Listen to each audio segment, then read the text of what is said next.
Alors, on va voir maintenant l'examen du patient pour le traitement parodontal. Donc, c'est après ce que vous ferez en exercice ici au fauteuil. Lorsque vous avez un patient qui se présente devant vous et que vous commencez à l'examiner, eh bien sûr, on peut déjà compter les dents, si elles y sont toutes, voir un petit peu la gencive, la forme, la couleur.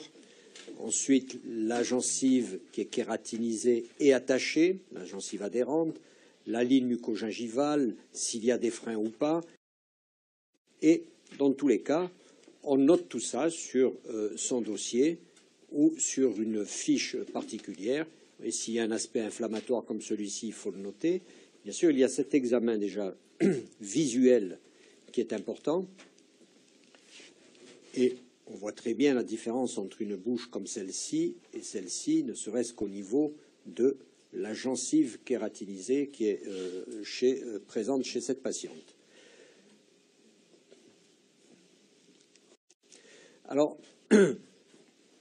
dans l'examen clinique du patient, je disais, il y a cet examen visuel, bien entendu, mais l'important, c'est cette sonde parodontale que nous devons avoir dans nos plateaux, même si vous avez pu entendre certains conférenciers vous dire que la sonde n'est pas importante. C'est vraiment l'instrument à avoir dans son plateau. Avant d'avoir une précelle, il faut avoir une sonde graduée et puis commencer à regarder ce qui se passe lorsqu'on passe cette sonde entre la gencive et la dent avec une pression modérée et généralement constante. Il faut que vous vous habituiez à avoir une certaine pression au bout de vos doigts et puis essayer de garder ce type de pression avant et après traitement.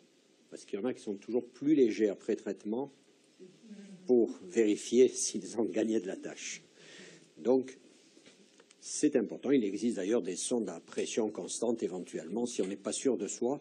Ou alors, comme on dit, lorsqu'on fait un traitement, on fait ensuite sonder à 1 an par son meilleur ennemi, pour être sûr que le gain de la tâche est présent. Et donc, ici, vous voyez, dès lors qu'on regarde tout cela, on commence à noter sur son charting, sur son relevé topographique des poches qu'on vous a distribué, je suppose. Vous l'avez, non? On vous l'a donné? Il y est dans le dossier. Et ça, vous allez le faire tout à l'heure au fauteuil pour pouvoir réaliser le marquage de toutes ces poches.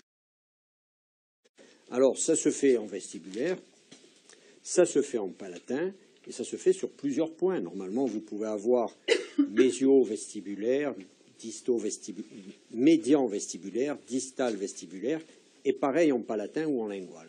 Donc, ça ferait à peu près 6 points par dent, ce qui est beaucoup.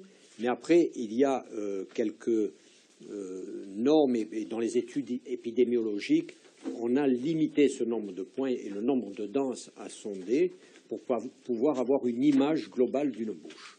Ça, c'est quand on fait de l'étude épidémiologique. Mais pour un cas qui est sur votre fauteuil, il faut prendre soin de sonder partout. Et puis ensuite, voir la plaque bactérienne. La plaque bactérienne, c'est bien de la regarder avec un colorant, avec un révélateur de plaque qui permet de visualiser la surface de la dent qui est coloriée, le taux de surface qui est colorié. C'est important de le montrer au patient, mais ça on le verra tout à l'heure dans la motivation du patient à l'hygiène.